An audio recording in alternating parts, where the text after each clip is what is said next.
Hello everyone, ত্রিকোণ ব্লগারে আপনাদের অনেক অনেক স্বাগত। আজ 11ই এপ্রিল, এখন ঘড়ি কাটায় সকাল 7:30 বাজে। আজ যেহেতু পবিত্র ঈদ উৎসব, তাই সকলেরই ছুটি উপলক্ষে আমরা যাচ্ছি হাওড়া জেলার ব্যান্ডেল শহরে 4টি দর্শনীয় স্থান দেখার জন্য। প্রথমেই আমাদের যাওয়ার ইচ্ছা আছে ব্যান্ডেল চার্চ। এই চার্চের নাম ছোটবেলা থেকে অনেক শুনেছি, কিন্তু কোনোদিন যাওয়া হয়ে ওঠেনি।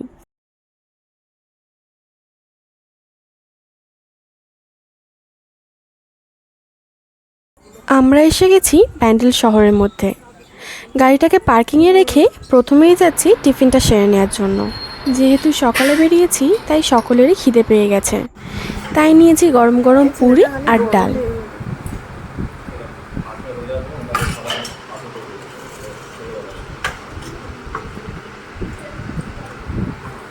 চলে এসেছি আমাদের প্রথম গন্তব্যে, হুগলি জেলার সেই বিখ্যাত ব্যান্ডেল চার্চ। চলুন ভিতরে যাওয়া যাক।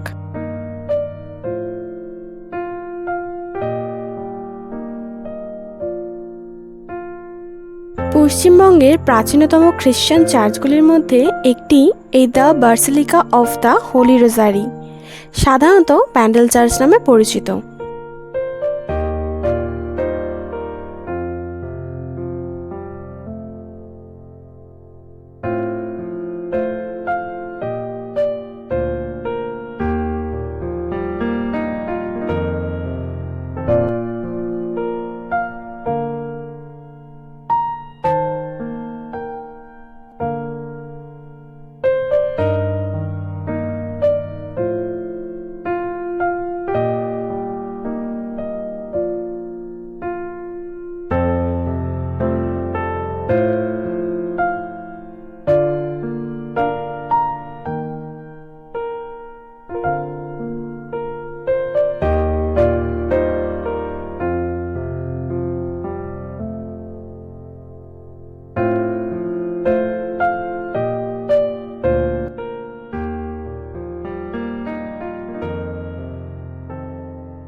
আমরা বাইরে মোমবাতি জ্বালিয়ে তারপর ভেতরের দিকে যাচ্ছি।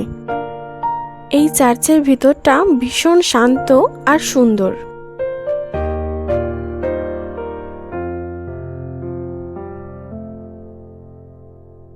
এই গির্জাটি 1599 সালে নির্মিত হয়েছিল এবং পোপ জন পল দ্বারা 24শে নভেম্বর 1988 সালে ব্যাসিলিকা হিসাবে ঘোষণা করা হয়েছিল।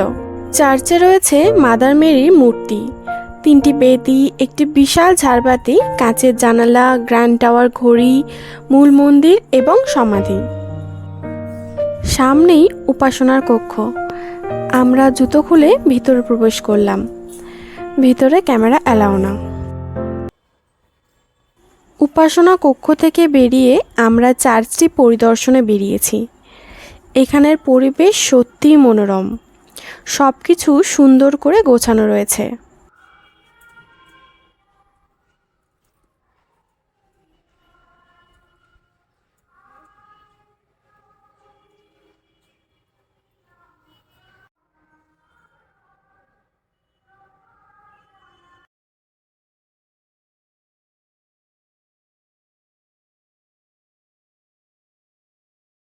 চার্চের একদম উপর থেকে চারিপাশটা বেশ ভালো লাগছে।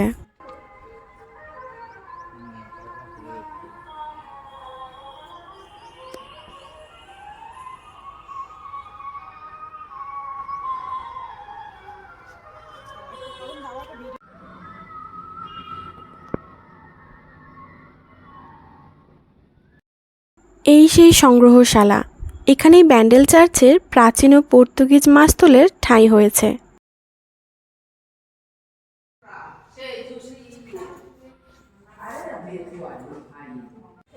এখানে একটা ভালো জিনিস আছে বাঙালিদের জন্য।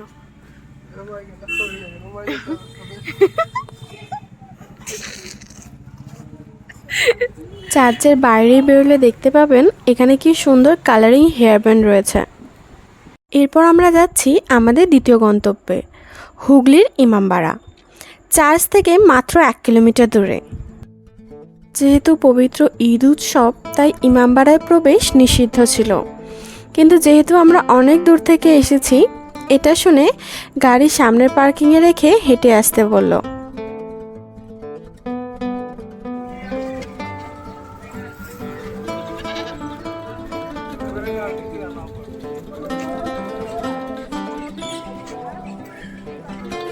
হুগলির ইমামবাড়া বিখ্যাত তার ঘড়ির জন্য। 1841 সালে মোহাম্মদ মহসিন ভবনটি নির্মাণ কাজ শুরু করেছিলেন, যা শেষ হতে 1861 সাল হয়ে গিয়েছিল। ভবনটি দোতলা, যার প্রবেশদ্বারের উপর একটি দীর্ঘ ঘড়ির টাওয়ার আছে। এই ঘন্টার কাছে পৌঁছতে 152টি সিঁড়ি পার করতে হবে। ঘড়ির 2টি কাঁটা রয়েছে, যার সাথে 3টি ঘন্টা আছে। ছোট ঘন্টাটি 15 মিনিট অন্তর ব্যবধানে বাজে, আর বড় বেলটি 1 ঘন্টা বোঝাতে বাজে।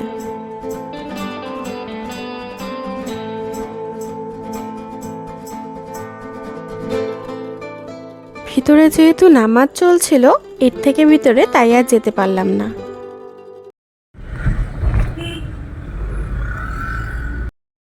এরপর যাচ্ছি হংসেশ্বরী মন্দিরে।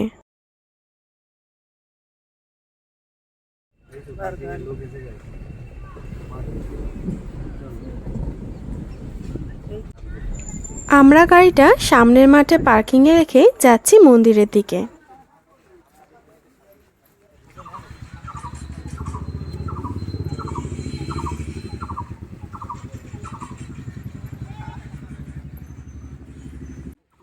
থেকে নিয়ে নিলাম পুজোর সরঞ্জাম। এই হলো প্রাচীন হংসেশ্বরী মন্দির। পাশেই যে টেরাকোটা মন্দিরটি দেখতে পাচ্ছেন, এটি হলো অনন্ত বাসুদেব মন্দির। বিপরীত দিকে যে দুর্গটি দেখতে পাচ্ছেন, এটা হলো রাজা রামেশ্বর রায়ের।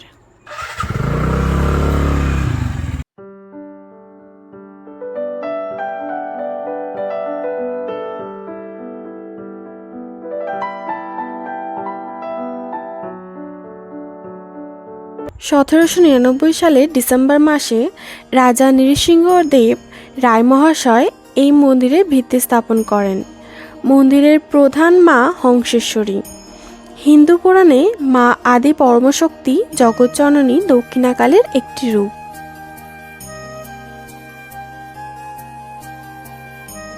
এবার মায়ের কাছে পুজোটা দিয়ে নেব।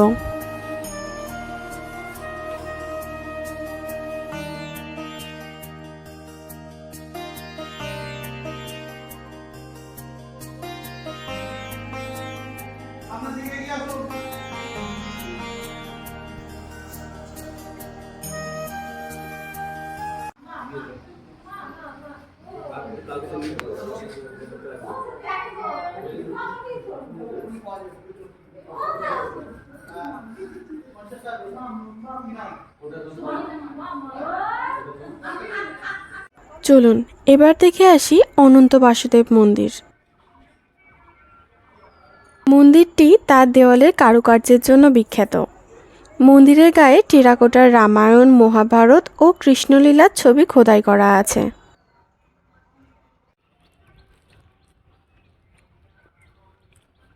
বুঝে খাবি?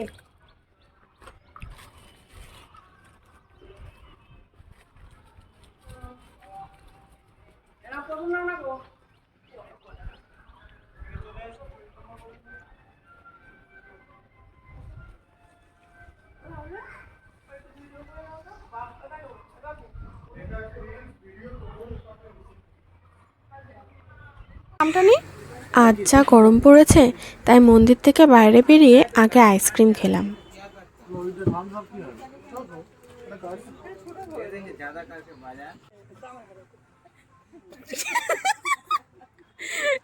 ড্রাইভার আমাদের হ্যান্ডসাম ড্রাইভার। এখন যেহেতু 12:30 বাজে, হাতে আমাদের অনেকটা টাইম আছে, তাই পার্কিং কিছুটা সময় কাটিয়ে যাচ্ছি লাহিড়ী বাবার আশ্রমের দিকে। এই আশ্রমের প্রবেশের টাইম সকাল 10টা থেকে 12টা আর বিকেল 4টে থেকে 6টা। আর 4টে বাজতে তো অনেক দেরি, তাই 4টে বাজার অপেক্ষা করা ছাড়া আমাদের কিচ্ছু করার নেই। এই দিকের রাস্তাটা খুবই সুন্দর, রাস্তার দুধারে আমবাগান আর পরিবেশটা বেশ ঠান্ডা ঠান্ডা। আমরা গাড়িটা এই মাঠের মধ্যেই পার্কিংয়ে রাখলাম। হ্যাঁ, অবশ্যই এখানে পার্কিং ফিজ আছে। না হাত পাবো না। কই দেখ হাত পাস কি, দেখ দেখ দেখ দেখ না দেখ। এই তো আম। এখানে কিন্তু ভোগ খাওয়ানোর ব্যবস্থাও রয়েছে। ভোগের টাইম প্রত্যেক দিন 12:30 থেকে। ভোগের মূল্য 80 টাকা প্রতিজন।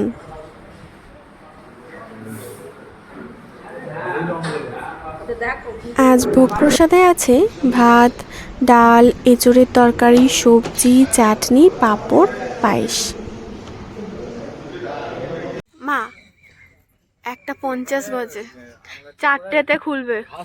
কি করবে তুমি এতক্ষণ? কি করব, বসে বসে ফোন ঘাঁটি, একটু সময়টা এ করতে হবে। তোমার কি খবর?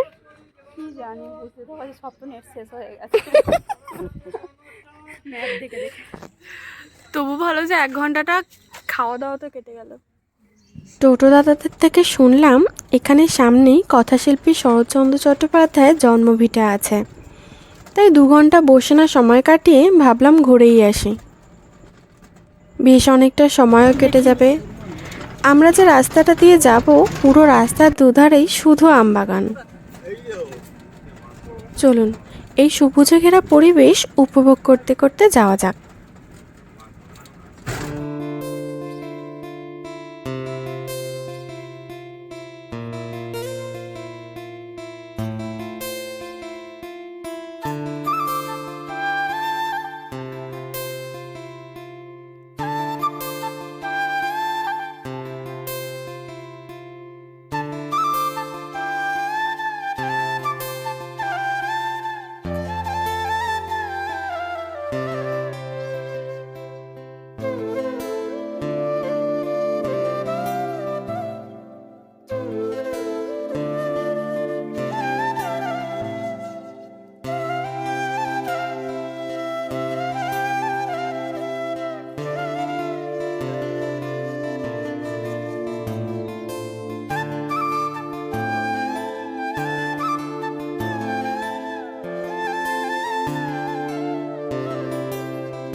বেশ কিছুটা পথ পেরিয়ে আমরা এসে পড়েছি কথাশিল্পী শরৎচন্দ্র চট্টোপাধ্যায়ের জন্মভিটায়।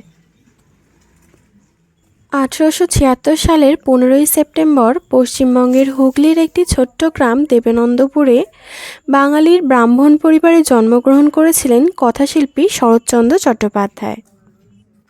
তিনি প্রাথমিকভাবে বিভিন্ন উপন্যাস ও গল্প লিখেছিলেন। তার প্রথম উপন্যাস বারদিদি ভারতীয় পত্রিকায় ধারাবাহিকভাবে প্রকাশিত হয় এবং তাকে বিখ্যাত করে তোলেন।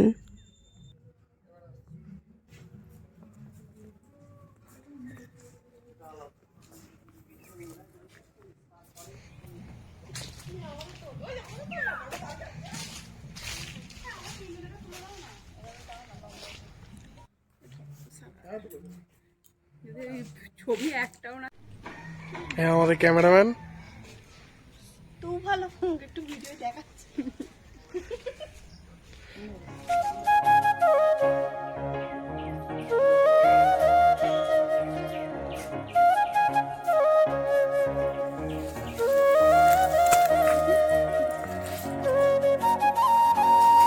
এই বাড়ির পরিবেশ আমার খুবই ভালো লেগেছে, কিন্তু আমাদের মনে হয় আর একটু রক্ষণাবেক্ষণের প্রয়োজন আছে।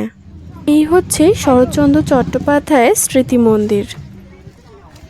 এটি একটি লাইব্রেরি এবং তার জিনিসপত্র রাখার একটি জাদুঘর। আজ ছুটির কারণবশত এটি বন্ধ আছে।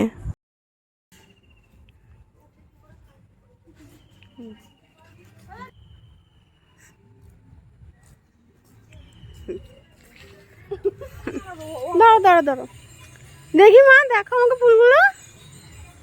এখানে এই তিনটা সব থেকে সুন্দর লাগছে। এই এই আমার একদম উপরে আছে এই তিনটে। হ্যাঁ, আমাদের তিনজনের জন্য পেরে দে। আমি উঠতে পারবো গাছে, কিন্তু এখানে ঠিক হবে না।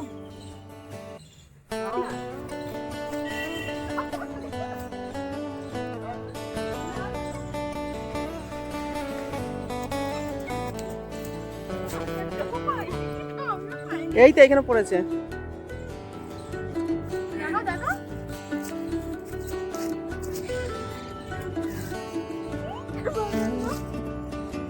মাথায় গুঁজে দে বাবু।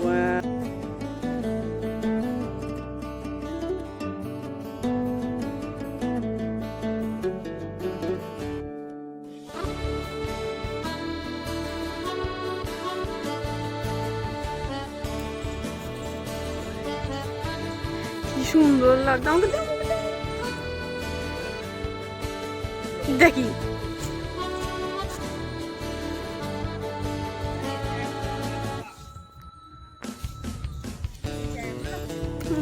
না,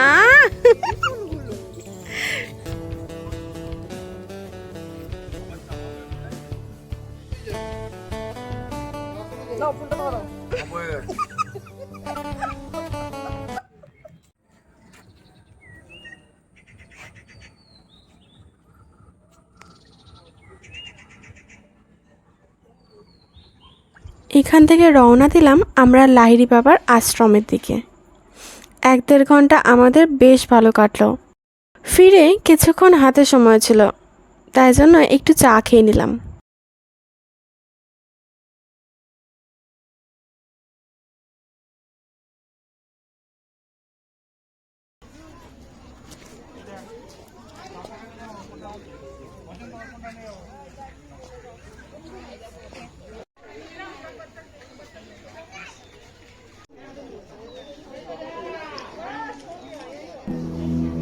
ঠিক বিকাল 4টেতে লাহিড়ী বাবার আশ্রমের গেট খুলে দেয়। তারপর আমরা ভিতরে প্রবেশ করলাম। ভিতরে যাবার জন্য কোনো প্রবেশ মূল্যের প্রয়োজন পড়ে না। লাহিড়ী বাবার আশ্রমটি বিশাল জায়গা জুড়ে অবস্থিত এবং সুন্দরভাবে পরিকল্পিত আর সাজানো। প্রধান ফটক দিয়ে ঢুকেই প্রথমেই জগদ্ধাত্রী মায়ের মন্দির। আশ্রমের পিতা একবার সাধনকালে দেবী কৌশিকীর দর্শন পেয়েছিলেন। আজ এই মন্দিরে যে দেবী মূর্তি রয়েছে তিনি তাকে ওই রূপে তার পুজোর মধ্যে দেখেন। এখানেই জুতো জমা দিয়ে মন্দিরের ভিতর প্রবেশ করব।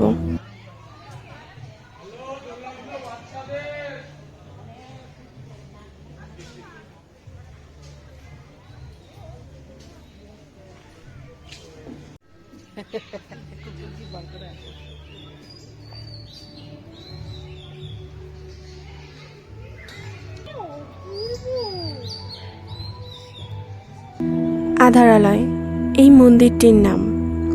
যেহেতু মানুষের দেহ একটি আধার বা আসন, যে আধারে তার আলয়।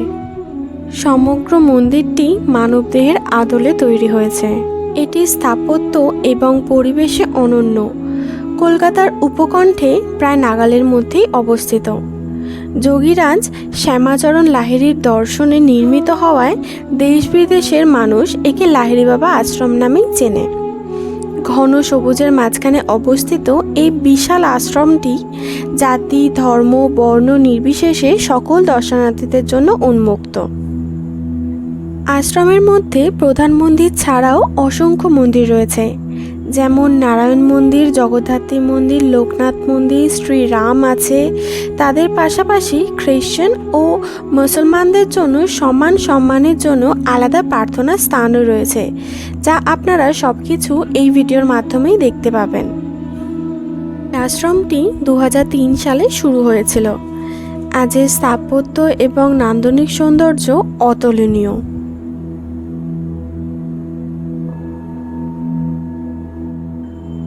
মন্দিরের সামনে দাঁড়িয়ে সত্যি অবাক লাগে, কারণ মন্দিরটি জলাধারের গভীর থেকে উঠে এসেছে।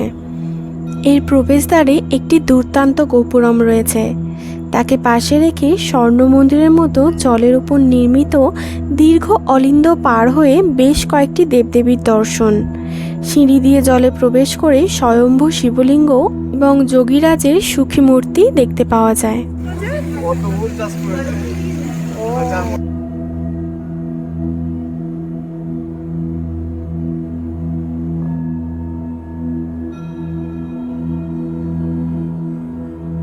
আধারালয়ে প্রবেশ করতে গেলে প্রতিটি মেয়েকে মাথায় ওড়না বা শাড়ির আঁচল দিয়ে প্রবেশ করতে হয়। ভিতরে ক্যামেরা অ্যালাউ না বলে ভিতরের পরিবেশটা কেমন তা আপনাদের দেখাতে পারলাম না, তবে আপনাদের অবশ্যই এটা বলতে পারি ভিতরটা অসম্ভব সুন্দর। সকলকেই রিকোয়েস্ট করব হাতে সময় পেলে এই আশ্রমটি একবার হলেও দর্শন করে যাবেন। মূল মন্দির দর্শন করে আমরা বাইরে এসে অপেক্ষা করছি। আমরা এখানে এসে শুনলাম এই আশ্রমের সৌন্দর্য দিনের বেলা একরকম আর রাতের বেলা আরেক রকম, তাই কিছুটা সময় এখানেই অপেক্ষা করলাম রাতের সৌন্দর্য দেখার জন্য।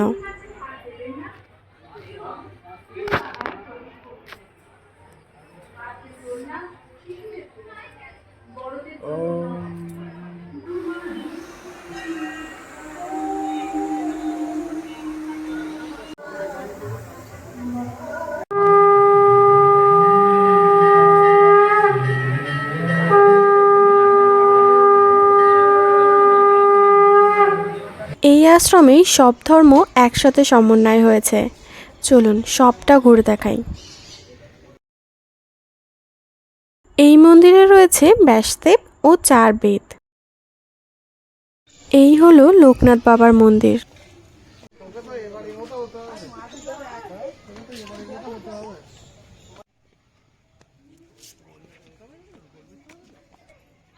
নারায়ণের রূপ এখানে পিত রং বা স্বর্ণমণ্ডিত।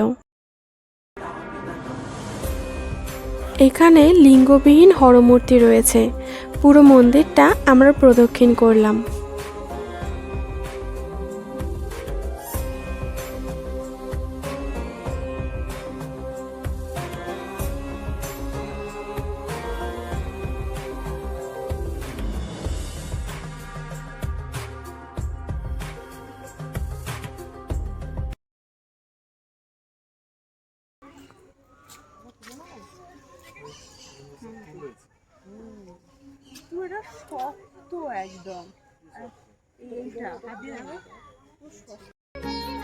আমাদের অপেক্ষা করা সার্থক। সন্ধেবেলায় এই মন্দিরের সৌন্দর্য ভাষায় প্রকাশ করা যাবে না। এই মন্দিরে অদ্ভুত এক শান্তির আছে, যা এখানে না আসলে বলে বোঝানো সম্ভব নয়।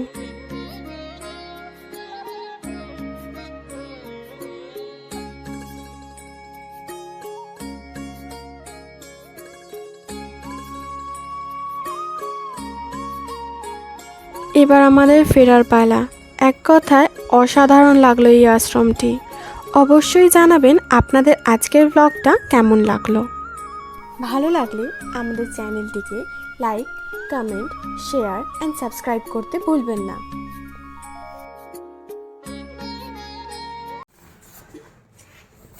এখানে বসতে পারবি এত মশা। দেখছি তো তাই,